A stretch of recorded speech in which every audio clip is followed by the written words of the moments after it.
అవని stories. గత ఎపిసోడ్లో గుడి వద్ద బుల్లబ్బాయి చేసిన అవమానాన్ని అవని ధైర్యంగా ఎదిరించింది.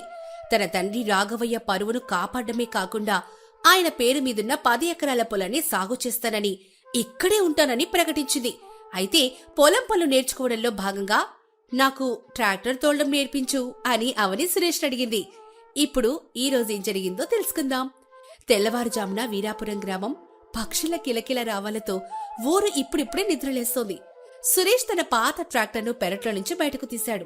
ట్రాక్టర్ ఇంజన్ స్టార్ట్ చేయగానే వచ్చే డప్ డప్ డప్ అనే శబ్దం ఆ నిశ్శబ్ద వాతావరణంలో గంభీరంగా ప్రతిధ్వనిస్తోంది. ఏంటవని ఆ గెటప్ ఏంటి? ట్రాక్టర్ దోళ్ళడానికి వెళ్తున్నావా లేక ఏదైనా హాలీవుడ్ సినిమా షూటింగ్ వెళ్తున్నావా? ఆ తలక స్కార్ఫ్ ఏంటి? బావా, ఇది కేవలం ఫ్యాషన్ కాదు, ప్రొటెక్షన్. పొలాల్లో చాలా డస్ట్ ఉంటుంది కదా, నా హెయిర్ అస్సలే పాడవకూడదు. అండ్ ట్రాక్టర్ అంటే హెవీ మిషనరీ. అమెరికాలో లాంటివి ఆపరేట్ చేయాలంటే ప్రత్యేకమైన ట్రైనింగ్ ఉండాలి. Safety first. సేఫ్టీనా? ఇక్కడ మన పొలంలో గాలి మట్టి తప్ప ఏం ఉండదు పాపా. ఇక్కడ నీ స్కార్ఫ్ కి బదులు ఆ తువ్వాలు కట్టుకుంటూ వచ్చే కిక్కే వేరనుకో. సరే పద ఎక్కు. ఈ ఐరన్ గురాన్ని ఎలా లొంగ తీసుకోవాలో, ఆ స్టీరింగ్ ని నీ వేళ్ల మీద ఎలా తిప్పాలో ఈ రోజు నీకు లైవ్ డెమో చూపిస్తా. ఒరే సురేషు, పిల్లని జాగ్రత్తగా తీసుకెళ్ళు. ఎక్కడైనా గుంతల్లో పడేస్తావేమో. అవని తల్లి, నీకెందుకమ్మా ఈ కష్టాలు? హాయిగా ఇంట్లో కూర్చొని ఏ కంప్యూటర్ పనో చేసుకోవచ్చు కదా. ఎండలో నల్లబడిపోతావు తల్లి. లేదత్తయ్యా, నాన్న కూడా చిన్నప్పుడు ఈ పనులన్నీ చేసేవారని ఆయన డైరీలో రాశారు. నాన్న వారసత్వాన్ని నేను కేవలం మాటల్లో కాకుండా చేతల్లో కూడా చూపించాలి. అప్పుడే నాకు ఈ కష్టం ఇష్టమే అత్తయ్యా. వెళ్ళండి, కానీ ఎండ పెరక్క ముందే వచ్చేయండి. అవని, నీకు నీడ కావాలంటే గొడుగు పట్టుకోమని చెప్పనా? నీకు ఎండ తగిలితే వెంటనే తలనొప్పి వస్తుంది కదా. అత్తయ్య గారు, ట్రాక్టర్ మీద గొడుగు పట్టుకుంటే అది గాలికి ఎగిరిపోతుందండి. అది చూసి ఊరి జనం నవ్వుకుంటారు. అవని చేయి పట్టుకుని ఎంతో చనువుగా ట్రాక్టర్ మీదకి ఎక్కించాడు సురేష్. అవని సురేష్ పక్కన ఉన్న చిన్న సీట్లో కూర్చుంది. సురేష్ ఏమో ట్రాక్టర్ తోలుతుంటే పక్కన సీట్లో అవని రాణిలాగా కూర్చొనుంది. ఊరి మెయిన్ రోడ్డు గుండా ట్రాక్టర్ వెళ్తూ ఉంటే పొలాలకెళ్తున్న జనం, టీ కొట్టు దగ్గరున్న వాళ్ళంతా వీళ్ళిద్దరిని వింతగా చూస్తున్నారు. ఒక ఊరి మనిషి రాము ఇలా అంటాడు. హేరా సురేష్, ఏంటి వింత? దొరసారి నీకంగా ట్రాక్టర్ ఎక్కిచ్చావు ఏంటి? అమెరికాలో ట్రాక్టర్ల కొత్తుందా ఏంటి? పొలం మధ్యలోకి రాగానే సురేష్ ట్రాక్టర్ని ఆపాడు. చుట్టూ పచ్చని పొలాలు, గాలిలో మట్టి వాసన అవనిని పరవశింపచేస్తున్నాయి. సురేష్ కిందకు దిగి అవనిని డ్రైవింగ్ సీట్లో కూర్చోమన్నాడు. సరే అవని, ఇప్పుడు ఈ డ్రైవర్ సీట్లో కూర్చో. కంగారు పడుకు. ఇక్కడ కింద 3 పెడల్స్ ఉన్నాయి కదా. ఇది క్లచ్, ఇదేమో బ్రేక్, ఇది ఎక్సలేటర్. కార్ లాగే ఉంటుంది కానీ ఇక్కడ కొంచెం పవర్ ఎక్కువ వాడాలి అంతే. నీ జిమ్ బాడీ పవర్ అంతా ఇక్కడ చూపించు. బావా, ఈ స్టీరింగ్ చాలా పెద్దగా ఉంది. నా కాళ్ళు కూడా పెడల్స్ కి సరిగా అందడం లేదు. అండ్ ఈ స్టీరింగ్ ఎందుకు ఇంత హార్డ్ గా ఉంది? అయ్యో బాబోయ్, ఇక్కడ ట్రాక్టర్ లో కనీసం పవర్ స్టీరింగ్ కూడా ఉండదా? పవర్ స్టీరింగా? అవని, ఇది 1990 మోడల్ బాహుబలి ట్రాక్టర్. భుజబలంతో దాన్ని గట్టిగా తిప్పాలి. సరే, ఇప్పుడు ముందు క్లచ్ గట్టిగా నొక్కి ఆ పెద్ద గేర్ని ఫస్ట్ లోకి వెయ్యి. ఆ క్లచ్ నొక్కాను. ఇప్పుడు ఏ గేర్ వేయాలి? ఓ మై గాడ్, ఇక్కడ ఇన్ని గేర్లున్నాయండి బావా. ఇది స్పేస్ షిప్ లా ఉంది బావా. అది హైలో గేర్ అమ్మా, దాన్ని వదిలే. మెల్లగా క్లచ్ వదులుతూ రైట్ సైడ్ ఉన్న రేస్ అదే ఎక్సలేటర్ ఇవ్వు. జాగ్రత్త జాగ్రత్త, హడావిడి పడకు. అవని క్లచ్ని ఒక్కసారిగా వదిలేసింది. ట్రాక్టర్ ఒక్క ఉదుటిన ముందుకు దూకి జుమ్మని పెద్ద శబ్దంతో ఆగిపోయింది. అబ్బో అవని, ఇది ట్రాక్టర్, నీ అమెరికా టెస్లా కారు కాదు. మెల్లగా క్లచ్ వదలాలని చెప్పానా? ఒక్కసారిగా వదిలేస్తే ఇదిగో ఇది ఇలాగే ఎగురుతుంది. నీ స్పీడ్ ఇక్కడ చూపించుకు. దానికి కావాల్సింది ఓపిక. బావా, ఇది చాలా షాకింగ్ గా ఉంది. కారు లాగా ఏ మాత్రం స్మూత్ గా లేదు. నా గుండె ఆగిపోయినంత పనైంది. అసలు నా వల్ల అవుతుందంటావా? భయం వదిలే, మళ్ళీ స్టార్ట్ చెయ్యి. నువ్వు స్టీరింగ్ ని కంట్రోల్ చెయ్యి. సరిగ్గా అప్పుడే బుల్లబ్బాయి తన అనుచరులతో కంచె దగ్గరకొచ్చాడు. అవని ట్రాక్టర్ మీద సురేష్ తో కలిసి ఉండడం చూసి వెటకారంగా నవ్వడం మొదలెట్టాడు. యారా సురేష్, ట్రాక్టర్ దోళం అంటే తమాషా అనుకుంటున్నావా? ఈ అమెరికా పిల్లకి ట్రాక్టర్ దోళం వస్తే నేను నీ మేసం తీసేసి ఊరంతా తిరుగుతాను. ఈ వేషాల్లో ఎవరిని మోసం చేయడానికి. సురేష్ కోపంగా ట్రాక్టర్ నాపి, బుల్లబ్బాయ్, మీసం తీయడానికి ఇప్పుడే డేట్ ఫిక్స్ చేసుకో. మా మరదలు తలుచుకుంటే సాఫ్ట్వేర్ కోడింగ్ మాత్రమే కాదు, నీలాంటి వాళ్ళ గర్వాన్ని కూడా ఈ మట్లో కలిపేస్తుంది. చూస్తూ ఉండు, తనే ఈ పొలం సాగు చేస్తుంది. ఏం చేస్తుంది? ఆ తెల్లటి చేతులు బురదలో పెడితే కడిగిపోతాయి. సాంబో చూడరా, ట్రాక్టర్ మీద అమ్మాయి ఫోజులా. రేపు ఎలాగా ఈ పొలం అమ్మేసి మళ్ళీ విమానం ఎక్కి వెళ్ళిపోవాల్సిందేగా. ఈ అరగంట నాటకాలు ఎందుకు? బుల్లబ్బాయి గారు, మీ వెటకారం ఆపండి. ఈ పొలం అమ్మడానికి నేను అమెరికా నుంచి రాలేదు. దీన్ని ఎలా కాపాడుకోవాలో, ఎలా సాగు చేయాలో నాకు బాగా తెలుసు. మీ గర్వం మాత్రం ఖచ్చితంగా ఈ మట్టిలో కలిసిపోతుంది. బావా, నువ్వు స్టార్ట్ చేయి, నేను దోల్తాను. అవని ఈసారి పట్టుదలతో సురేష్ సాయం లేకుండానే జాగ్రత్తగా క్లచ్ వదిలి ట్రాక్టర్ని ముందుకు కదిలించింది. సురేష్ పక్కన నిలబడి కేకలేస్తూ ఆమెను ప్రోత్సహించాడు. ట్రాక్టర్ నేరుగా బుల్లబ్బాయి నిలబడిన వైపుకి వేగంగా వెళ్తుంటే అతను భయంతో హడావిడిగా పక్కకి తప్పుకున్నాడు. ఆపు, ఇచ్చి పిల్ల, తొక్కేస్తావా ఏంటి? ఇక్కడ డ్రైవింగ్ రాకపోతే అక్కడ పొలం దగ్గర నేర్చుకో, ఇక్కడ కాదు. సారీ అండి, పవర్ స్టీరింగ్ లేదు కదా, కొంచెం కంట్రోల్ తెప్పింది. మీ మీసన్ని జాగ్రత్తగా చూసుకోండి బుల్లబ్బాయి గారు. బుల్లబ్బాయి ఆ మాటతో అవమానంతో కోపంతో ఊగిపోతూ అక్కడి నుంచి వెళ్ళిపోయాడు. పని కొంత పూర్తయ్యాక ఎండ పెరిగిపోతుండటంతో ఇద్దరూ పొలం గట్టునున్న ఒక పెద్ద వేప చెట్టు కింద కూర్చున్నారు. సుశీలమ్మ పంపిన క్యారియర్ బాక్స్ తెరిచారు. అందులో చద్దన్నం, ఆవకాయ పెరుగు, కొన్ని పచ్చుల్లిపాయలున్నాయి. బావా, నమ్మలేకపోతున్నాను. ఈరోజు నాకు చాలా గొప్పగా పవర్ఫుల్ గా అనిపిస్తోంది. ఆ పెద్ద మిషన్ ని నేను స్వయంగా డ్రైవ్ చేయడం ఒక విధమైన విక్టరీ ఫీలింగ్ ఇస్తోంది. I feel so connected to this land. ఇదే కదా మా పల్లెటూరి మజా. నీ ఏసీ గదుల్లో ఉండే ఆఫీస్ కంటే ఈ చెట్టు నీడ బాగుంది కదా. ఇప్పుడు ఈ అన్నం తిను. నీ పిజ్జాలు, బర్గర్లు దీని రుచి ముందు ఎందుకు పనికిరావు అవని. అవని మొట్టమొదటి ముద్ద తింటూ కళ్ళు మూసుకొని, బావా, ఈ ఆవకాయ పెరుగన్నం అమేజింగ్, అండ్ ఈ పచ్చి ఉల్లిపాయ కాంబినేషన్ నేను అస్సలు ఊహించలేదు. ఇక్కడ మేము యంత్రాలతో పనిచేస్తాం కానీ మనుషుల్లాగా బ్రతుకుతాం. ఒకటి అడగనా, నువ్వు నిజంగానే ఇక్కడే ఉండిపోతావా, లేక ఇది కేవలం ఒక వారం రోజుల పిక్నిక్ లాంటిదా? రేపు నన్ను మా అమ్మని వదిలేసి వెళ్ళిపోతావా? నిజం చెప్పనా బావా, ఫస్ట్ ఇండియాకి వచ్చినప్పుడు వారం రోజుల్లోనే వెళ్ళిపోదాం అనుకున్నా. నాన్నని కోల్పోయిన బాధ నుంచి తప్పించుకోవడానికి ఇది ఒక ట్రిప్పే అనుకున్నాను. కానీ నాన్న డైరీ చదివాక, అత్తయ్య ప్రేమని చూశాక, ఈ మట్టిని తాకాక నాకు వెళ్ళాలని అనిపించడం లేదు. కానీ నా కెరీర్, నా ఇన్నేళ్ల చదువు, ఇవన్నీ వదిలేయడం సాధ్యమేనా? చదువు అనేది కేవలం డబ్బు సంపాదించడానికి మాత్రమే కాదు మరదలా. అది మనకి విజ్ఞానాన్ని ఇవ్వాలి, ఎదుటి వాళ్ళకి సాయం చేయాలి. నీ సాఫ్ట్వేర్ నాలెడ్జ్ని ఇక్కడ మన రైతులకు సాయం చేయడానికి వాడుకోవచ్చు కదా. డ్రోన్స్తో మందులు కొట్టడం, స్మార్ట్ ఫాకింగ్ చేయడం, ఇవన్నీ నువ్వు ఇక్కడ ఎందుకు ట్రై చేయకూడదు? ఇక్కడ ఉంటే నీకు ఆత్మీయత దొరుకుతుంది, దాంతోపాటు మన పొలం కూడా బాగుపడుతుంది. బావా, నువ్వు ఇంత గొప్పగా ఆలోచిస్తావని నేను అస్సలు అనుకోలేదు. You are absolutely right. అగ్రికల్చర్లో టెక్నాలజీ వాడకం మీద నేను ఒక ప్రాజెక్ట్ చేయొచ్చు. ఇది నా కెరీర్ కి కూడా కొత్త టర్న్ అవుతుంది. నీ ఆలోచనలకి ఐఎమ్ ఇంప్రెస్డ్ బావా. అబ్బో సరేలే, ముందు అన్నం తిను, ఆ తర్వాత ట్రాక్టర్ని రివర్స్ గేలో ఎలా తీయాలో నేర్చుకోవాలి. అది ఇంకా కష్టం మరదలు. రివర్స్ గే నేర్చుకుంటేనే నువ్వు పర్ఫెక్ట్ డ్రైవర్ అయినట్టు. సాయంత్రం ఇద్దరూ దుమ్ముతో అలసటతో ఇంటికి తిరిగొచ్చారు. ఇంటి గేటు వద్ద సుశీలమ్మ ఒక తెల్లటి కవర్ పట్టుకొని చాలా కంగారుగా భయంతో నిలబడింది. సత్యనారాయణ గారు ముఖం వాడిపోయి సోఫాలో కూర్చొనున్నారు. ఆ బుల్లబ్బాయి గాడు ఏదో కుట్ర చేసినట్టున్నాడురా. ఇప్పుడే ఒక వ్యక్తి వచ్చి నోటీస్ ఇచ్చెళ్ళాడు. సురేష్, ఇది మన పొలం మీద స్టే ఆర్డర్. రాఘవయ్య పేరు మీదున్న ఆ 10 ఎకరాలు అసలు ఆయనవి కావని, అవి ఊరి ఉమ్మడాస్తని, దాన్ని అక్రమంగా రిజిస్టర్ చేసుకున్నారని ఎవరో కోర్టులో కేసు వేశారట. బుల్లబ్బాయే దీని వెనకున్నాడు. కేసు తేలే వరకు మనం ఆ పొలంలో అడుగు పెట్టకూడదట. ఇది కంప్లీట్ అబద్ధం. ఆ పొలం నాన్న తాతల నాటి నుంచి వస్తున్నది. నా దగ్గర నాన్న పాత డాక్యుమెంట్స్ అన్నీ ఉన్నాయి. అమెరికాలో కూడా కొన్ని ఒరిజినల్ పేపర్స్ నా దగ్గర ఉన్నాయి. వాడు కావాలని చేస్తున్నాడు నాన్న. మనం పొలంలో అడుగు పెట్టకూడదని, మనం పంట వేయకూడదని వాడి అసలు ప్లాన్. వాడిని మనల్ని ఆర్థికంగా దెబ్బతీయాలని చూస్తున్నాడు.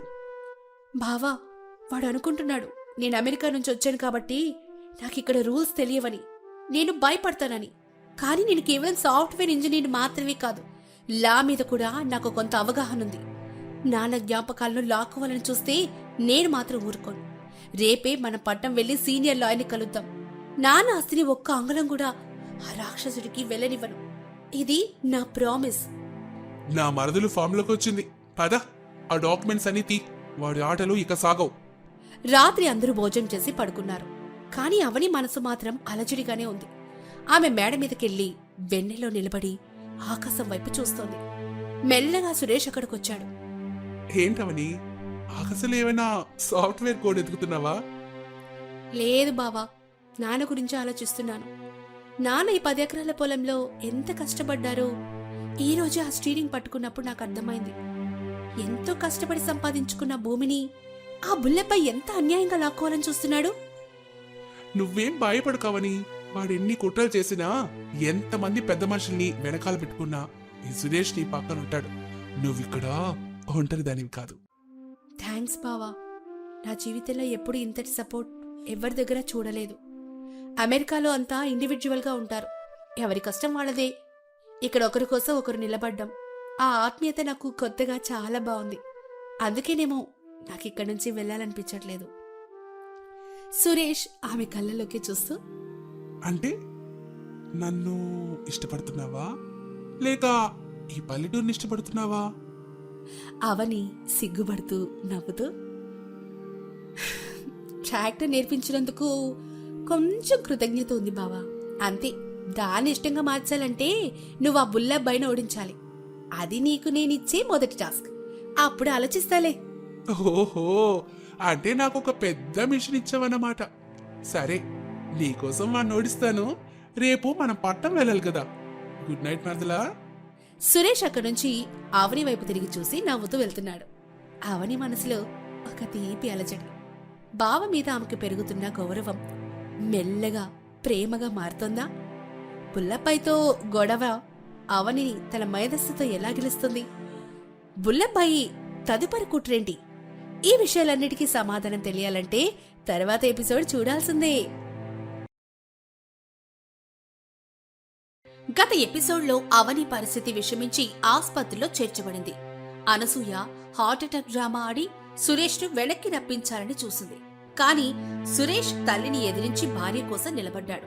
ప్రతీకారంగా అనసూయ సురేష్ బ్యాంకు ఖాతాలన్నింటినీ బ్లాక్ చేసింది. అవని ఐసీయూలో మృత్యువుతో పోరాడుతూ ఉండగా బిల్లులు కట్టడానికి సురేష్ దగ్గర చిల్లి గవ్వలేదు.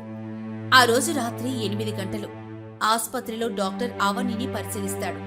బయట సురేష్ ఏమో భయంతో వణికిపోతున్నాడు. అప్పుడు డాక్టర్ బయటకొచ్చారు. సురేష్ పరుగు పరుగున వెళ్ళాడు. డాక్టర్, అవని ఎలా ఉంది? ప్రస్తుతానికి ప్రాణాపాయం నుంచి బయటపడింది సురేష్ గారు. కానీ పరిస్థితి ఇంకా క్రిటికల్ గానే ఉంది. మేము ఆ ఖరీదైన ఇంజెక్షన్స్ వెంటనే తేవాలి. మీరు వెంటనే వెళ్లి బిల్ కట్టండి. దాదాపు 2 లక్షలు అర్జెంట్ కట్టాలి, లేకపోతే ట్రీట్మెంట్ ఆగిపోతుంది. 2 లక్షలా? సరే డాక్టర్, నేను ఇప్పుడే కడతాను. మీరు ట్రీట్మెంట్ ఆపకండి ప్లీజ్. సురేష్ మరియు సీను బిల్లింగ్ కౌంటర్ దగ్గరికి వెళ్తారు. ఆస్పత్రి బిల్లింగ్ కౌంటర్. సురేష్ తన వ్యాలెట్ తీసి ఒక క్రెడిట్ కార్డ్ ఇచ్చాడు. ఈ కార్డ్ తీసుకోండి, 2 లక్షలు స్వైప్ చేయండి. సార్, డిక్లైన్ వస్తుంది. కార్డు బ్లాక్ అని చూపిస్తుంది. ఏంటి బ్లాకా? పర్లేదు, ఇంకో కార్డు ఉంది, ఇది ట్రై చేయండి. ఇది నా బిజినెస్ అకౌంట్ కార్డ్. అప్పుడు కౌంటర్ క్లర్క్ ఇది కూడా ట్రై చేసి, సారీ సార్, ఇది కూడా బ్లాక్ అయింది. సురేష్ కోపంగా ఫోన్ తీసి బ్యాంక్ మేనేజర్కి కాల్ చేస్తాడు. హలో మూర్తి గారు, నా కార్డు ఎందుకు పనిచేయడం లేదు? నేను హాస్పిటల్లో ఉన్నాను, emergency. Sir, Suresh sir, Anasuya madam గారు ఈ రోజే మీ డైరెక్టర్ పదవిని తాత్కాలికంగా రద్దు చేశారు. జాయింట్ అకౌంట్స్ అన్ని ఫ్రీజ్ చేయమని ఆర్డర్ ఇచ్చారు. మేమేం చేయలేం సార్. అది నా డబ్బురా, నా కష్టం రా. మా అమ్మ చెప్పిందని నా భార్య ప్రాణం తీస్తారా? నేను కోర్టుకు వెళ్తాను. మీరు కోర్టుకు వెళ్ళండి సార్, కానీ ఇప్పుడు మాత్రం ట్రాన్సాక్షన్ జరగదు. సారీ. అలా చెప్పి బ్యాంక్ మేనేజర్ ఫోన్ కట్ చేశాడు. సురేష్ ఏమో నిస్సాయంగా కౌంటర్ దగ్గర నిలబడ్డాడు. అప్పుడు హాస్పిటల్ మేనేజర్ అక్కడికొచ్చి, మిస్టర్ సురేష్, పేమెంట్ జరగకపోతే మందులు ఇవ్వలేం. ఇది ప్రైవేట్ హాస్పిటల్, చారిటీ కాదు. 30 మినిట్స్లో డబ్బు కట్టకపోతే పేషెంట్ని డిశ్చార్జ్ చేయాల్సి వస్తుంది. సార్ ప్లీజ్, మాది జూబ్లీ హిల్స్లో పెద్ద బంగ్లా. ఈయన ఎక్కడికి పారిపోదు. రేపు ఉదయం ఎలాగైనా డబ్బు తెచ్చిస్తాను. Rules are rules sir. Cash లేదా కార్డ్ అంతే.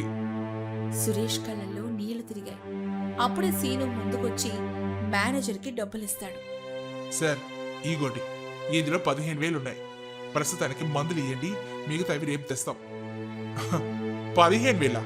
దాంతో ఆక్సిజన్ బాక్స్ కూడా రాదండి. పక్క జరగండి. ఆ మాటలకు సురేష్ చాలా బాధపడ్డాడు.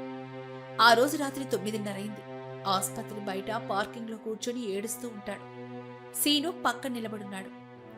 బాబు గారు ఏడవకండి. కన్నీళ్లతో బిల్లులు కట్టలేక మనం ఏదో ఒకటి చేయాలి. ఏం చేయాలి సీను? నా ఫ్రెండ్స్ కి కాల్ చేస్తే ఎవరు లిఫ్ట్ చేయడం లేదు. మమ్మీ అందరికీ చెప్పుంటుంది, ఆస్తి నాది, డబ్బు నాది, కానీ నేను వాడుకోలేను. డబ్బు మీదే బాబు గారు, అది మీ ఇంట్లోనే ఉంది, కానీ మీ అమ్మగారి కస్టడీలో ఉంది. అయితే ఏం చేయమంటావు సీను? వెళ్ళి అడుక్కోమంటావా? కాళ్ళు పట్టుకుంటే ఇస్తుందేమో. కాళ్ళు పట్టుకుంటే ఇచ్చే మనిషి కాదండి ఆవిడ. ప్రాణం పోతుంటే ఆనందించే రాక్షసి. అడుక్కుంటే ఇవ్వదు, దొంగలిస్తేనే దొరుకుతుంది. దొంగతనమా? అవును, అదేం తప్పు కాదు బాబు గారు. మీ నాన్నగారు సంపాదించిన ఆస్తి, అందులో మీకు హక్కుందిగా. న్యాయంగా రావాల్సిన డబ్బుని అన్యాయంగా ఆపారు. ఇప్పుడు మనం ఆ ఇంటికి వెళ్ళి ఆ డబ్బును తీసుకురావాలి. మా ఇంట్లో దొంగతనమా? మమ్మీకి తెలిస్తే, పోలీసులు వస్తే? మీ భార్య ప్రాణం కంటే పోలీసులు ఎక్కువేం కాదు కదండి. వినండి, నేను ఆ ఇంట్లో పని చేసేటప్పుడు గమనించాను. మీ అమ్మగారు తన బెడ్రూమ్ లో ఉన్న గోడ వీడి వల్ల భారీగా క్యాష్ దాచారు. ఆ రోజు ఫామ్ హౌస్ కొనడానికి 50 లక్షలు క్యాష్ కూడా తెప్పించారు. అది ఇంకా అక్కడే ఉంది. ఆ లాకర్ విషయం నాకు తెలుసు, కానీ దానికి పాస్వర్డ్ ఉంటుంది, ఫింగర్ ప్రింట్ కూడా ఉంటుంది. పాస్వర్డ్ మీకు తెలీదా? మమ్మీ ప్రతి నెల మార్చేస్తుంది, నాకు తెలీదు. ఫింగర్ ప్రింట్ అయితే మీ నాన్నగారిది కూడా పనిచేస్తుంది కదా. అవును, డాడీది మమ్మీది ఇద్దరిది పనిచేస్తుంది, కానీ డాడీ ఆ గదిలోనే పడుకుంటారు, మమ్మీ కూడా అక్కడే ఉంటుంది. మనం లోపలికి వెళ్తే దొరికిపోతాం. దొరకకుండా వెళ్ళడమే నా స్పెషాలిటీ సార్. నేను దొంగను బాబు గారు. తాళాలు తీయడం, శబ్దం లేకుండా నడవడం నా విద్య. మీరు కేవలం నాతో రండి. మీ డాడీ నిద్రపోతున్నప్పుడు ఆయన వీళ్ళని మెల్లగా స్కానర్ మీద పెట్టి తీయాలి. వాము, ఇది చాలా రిస్క్ సీను. రిస్క్ తీసుకోకపోతే ఉదయానికల్లా అవని గారి బాడీని తీసుకోవాల్సి వస్తుంది. నిర్ణయం మీ ఇష్టం. ధర్మం కోసం దొంగతనం చేయడం తప్పేం కాదు. దీన్నే ఆపద్ధర్మం అంటారు. సురేష్ ఒక్క క్షణం ఆలోచించాడు. ఐసీయూలో ఉన్న అవని గుర్తొచ్చింది. అనసూయ క్రూరత్వం గుర్తుకొచ్చింది. సరే పద, నా డబ్బు నేను దొంగలించడానికి సిద్ధం, వెళ్దాం. అర్ధరాత్రి 1 గంట సమయం. జూబ్లీ హిల్స్ లోని అనసూయ ఇల్లు. సీను, సురేష్ ఇంటి వెనక గోడ దూకి లోపలికొచ్చారు. సీను ఏమో మెల్లగా, శబ్దం చేయకండి బాబు గారు. ఎనక తలుపుకు నేను ముందే ఒక ట్రిక్ ప్లే చేశాను. రండి సురేష్ గారు. ఇద్దరూ కిచెన్లో నుంచి హాల్లోకొచ్చారు. ఇల్లు నిశ్శబ్దంగా ఉంది. అనసూయ గది మెట్లపైనే ఉంది. మమ్మీకి నిద్ర తక్కువ, చిన్న శబ్దం వచ్చినా లేసేస్తుంది. అందుకే మనం చెప్పులు ఇక్కడే వదిలేద్దాం. ఊపిరి కూడా గట్టిగా పీల్చుకోవద్దు. ఇద్దరూ మెట్లెక్కి అనసూయ బెడ్రూమ్ దగ్గరికెళ్తారు. తలుపు కొంచెం తెరుచుంది. సీను సైగ చేస్తూ, లాకర్ అక్కడుంది. సురేష్ ఏమో అనసూయ తల వైపున్న గోడని చూపించాడు. ఆ పెయింటింగ్ వెనక. సీను మెల్లగా పెయింటింగ్ పక్కకి జరిపాడు. డిజిటల్ లాకర్ కనిపించింది. సురేష్ చెవిలో ఇలా అంటాడు, ఇప్పుడు మీ నాన్నగారి వేలు కావాలి. ఆయన గాఢ నిద్రలో ఉన్నారు. మెల్లగా చేపట్టుకుని పెట్టండి, నేను టార్చ్ చేస్తాను. సురేష్ వణికిపోతున్న చేతులతో తన తండ్రి అరవింద్ చేతిని పట్టుకున్నాడు. అరవింద్ కదిలాడు. సురేష్ గుండె ఆగినంత పనైంది. అరవింద్ మళ్ళీ సర్దుకుని పడుకున్నాడు. డాడీ లేస్తారేమో, పర్లేదు పెట్టండి. సురేష్ అరవింద్ బొటను వెళ్లి మెల్లగా లాకర్ సెన్సర్ మీద పెట్టాడు. లాకర్ ఏమో తెరుచుకుంది. అనసూయ కదిలింది. ఎవరా అంటూ నిద్రలో కొనిగింది. సురేష్, సీను ఇద్దరు బెడ్ కింద దాక్కున్నారు. అనసూయ కళ్ళు తెరిచి చూసింది. మళ్లీ దుప్పటి కప్పుకొని పడుకుంది. అనసూయ మళ్లీ నిద్రపోయాక సురేష్ మెల్లగా లేచి లాకర్ని తెరిచాడు. అందులో కట్టల కొద్దీ డబ్బుంది. సురేష్ కళ్ళల్లో ఆనందం. సీను, డబ్బు దొరికింది. 20 లక్షలుంటాయి. అవని బతుకుతుంది. త్వరగా సంచిలో వెయ్యండి బాబు, వెళ్దాం. సురేష్ డబ్బుని బ్యాగ్లో ఇస్తున్నాడు. లాకర్ లోపల ఒక పాత డైరీ, ఒక బ్రౌన్ కలర్ కవర్ కనిపించాయి. సురేష్ ఉలిక్కిపడి, ఇది ఆనందన్నయ్య రాసిన లెటర్. అవని చెప్పింది నిజమే. అన్నయ్య చనిపోయే ముందు లెటర్ రాశాడు. అది మమ్మీ దాచిపెట్టింది. బాబుగారు ఇప్పుడు చదవకండి, టైం లేదు. అది కూడా తీసుకోండి, బయటికి వెళ్ళి చదువుదాం. సురేష్ సీను ఆ లెటర్ని డబ్బుని తీసుకుని గదిలో నుంచి బయటకొచ్చారు. అప్పుడే కాలింగ్ బెల్ మోగింది. సురేష్ శ్రీను ఇద్దరు షాక్ అయ్యారు. అర్ధరాత్రి 2 గంటలకి కాలింగ్ బెల్ ఎవరు కొడుతున్నారు? అనసూయ పైన లేచిన శబ్దం వచ్చింది. అనసూయ పైనుంచి అరుస్తూ, ఎవరది? ఎంత రాత్రిపూట? పార్వతమ్మా, ఎల్లి చూడు. సురేష్ శ్రీను మెల్లగా ఇంట్లో నుంచి బయటకొచ్చి గోడ దూకి కారు దగ్గరకొస్తారు. సీను, లైట్ అన్నయ్య ఏం రాశాడో చదవాలి. ఈ లెటర్లో అవని నిర్దోషనుంటే నా తల్లి నేను ఎప్పటికీ క్షమించను. సురేష్ వడుకుతున్న చేతులతో కవర్ చుంచాడు. అందులో 2 పేజీల ఉత్తరం ఉంది. సురేష్ చదవడం మొదలుపెట్టాడు. చదువుతున్న కొద్దీ అతని కళ్ళల్లో నీళ్లు వరదల్లా మారాయి. అతని ముఖం కోపంతో ఎర్రబడింది. ఛీ, ఎంత ఘోరం! ఇంత నిజం దాచిందా? ఏముంది బాబు గారు? సురేష్ ఉత్తరం చదువుతూ, అమ్మా, నేను ఈరోజు 10 లక్షలు తీసుకుని వెళ్తున్నాను. కానీ అవని కోసం కాదు. ఆమె నా డబ్బుని ముఖం మీదే తిరస్కరించింది. ప్రేమ అంటే త్యాగం, కొనుగోలు కాదని నన్ను తిట్టి పంపేసింది. ఆమె నిజాయితీ నన్ను మనిషిగా మార్చింది. ఈ డబ్బుని తీసుకుని వెళ్ళి నా పాత ఫ్రెండ్స్కి ఇచ్చి వాళ్ళు నన్ను బ్లాక్మెయిల్ చేస్తున్న ఫోటోలు తెచ్చుకోవడానికి వెళ్తున్నాను. అవునమ్మా, నేను డ్రగ్స్కి బానిసయ్యాను. ఆ విషయం అవనికి తెలిసి నన్ను దూరం పెట్టింది. నా తప్పుని కప్పిపుచ్చుకోవడానికి అవని మీద ప్రేమ అని అబద్ధం చెప్పాను. నేను తిరిగి వచ్చాక డ్రగ్స్ మానేసి అవని కాళ్ళు పట్టుకుని క్షమాపణ అడుగుతాను. ఆమె దేవతమ్మా. సీను షాక్ అవుతూ, ఓరి దేవుడా, అంటే ఆనంద్ బాబు గారు డ్రగ్స్ గొడవలో వెళ్ళారా? అవని గారికి సంబంధమే లేదా? లేదు సీను, అవని దేవత అని అన్నయ్య రాశాడు. కానీ మమ్మీ ఈ లెటర్ చదివి కూడా అన్నయ్య డ్రగ్స్ విషయం బయటకు వస్తే పరువు పోతుందని ఆ నిందంతా అమాయకురాలైన అవని మీదేసింది. అన్నయ్య చౌకి కారణం డ్రగ్స్. కానీ మమ్మీ ప్రపంచానికి అవని అని చెప్పింది. సొంత కోడల్ని రాక్షసుని చేసి తనేమో దేవతలా నటిస్తోంది. సురేష్ గట్టిగా అరుస్తూ, అనసూయదేవి, నిన్ను వదిలిపెట్టను. ఆసుపత్రిలో సురేష్ డబ్బు కట్టాడు. మందులొచ్చేశాయి. అవని పరిస్థితిని కొంచెం మెరుగుపడింది. కానీ ఆమె ఇంకా కోమాలోనే ఉంది. ఆ రోజు ఉదయం 6 గంటలు అనసూయ ఇంటికి పోలీసులొచ్చారు. సిఐ రుద్ర కూడా వచ్చాడు. అనసూయ, ఏమైంది ఇన్స్పెక్టర్, ఎందుకొచ్చారు? సిఐ రుద్ర ఇలా అంటాడు, మేడం, మీ ఇంట్లో దొంగతనం జరిగిందని కంప్లైంట్ ఇవ్వలేదా? దొంగతనమా? లేదే, నా ఇంట్లో ఏం పోలేదు. లేదు మేడం, రాత్రి మీ ఇంటి నుంచి 2 వ్యక్తులు పరిగెత్తిన సీసీ కెమెరాలో రికార్డ్ అయింది. వాళ్ళు ఏదో బ్యాగ్ ని ఎత్తుకెళ్ళడం చూసాం. అనసూయ పరుగున వెళ్లి లాకర్ చూసుకుంది. డబ్బు లేదు, లెటర్ లేదు. ఆమెకి అర్థమైపోయింది అది ఎవరు అని. అప్పుడు అనసూయ తనలో తాను, సురేష్ వాడే సొంత ఇంట్లోనే దొంగతనం చేస్తాడా? ఆ లెటర్ కూడా తీసుకుపోయాడా? ఇప్పుడు ఆ లెటర్ బయటపడితే నా పరువు పోతుంది. నా పెద్ద కొడుకు డ్రగ్స్ ఎడిక్ట్ అని తెలిస్తే సొసైటీ నన్ను చీకొడుతుంది. అనసూయ ఫోన్ తీసి ఒక నెంబర్కి డయల్ చేసింది. అది ఒక రౌడీ షీటర్ది. హలో పాండు, ఒక పనుంది. ఈరోజు రాత్రి ఆసుపత్రిలో ఒక పేషెంట్కి ఆక్సిజన్ అందకూడదు. అలాగే ఆ పేషెంట్ భర్త చేతిలో ఒక లెటర్ ఉంటుంది. అది నాకు కావాలి. చంపైనా సరే తీసుకురా. మరి ఆనంద్ నిజం తెలుసుకున్న సురేష్ అనసూయని ఎలా ఎదుర్కొంటాడు? పాండు ఆసుపత్రిలో అవనిని చంపడానికొస్తే సీను మరియు సురేష్ ఎలా అడ్డుకుంటారు? సురేష్ ఆ లెటర్ని మీడియా ముందు పెడతాడా, లేక తల్లి పరువు కాపాడుతాడా? ఇవన్నీ తెలియాలంటే ఎపిసోడ్ 9 కోసం వేచి చూడండి.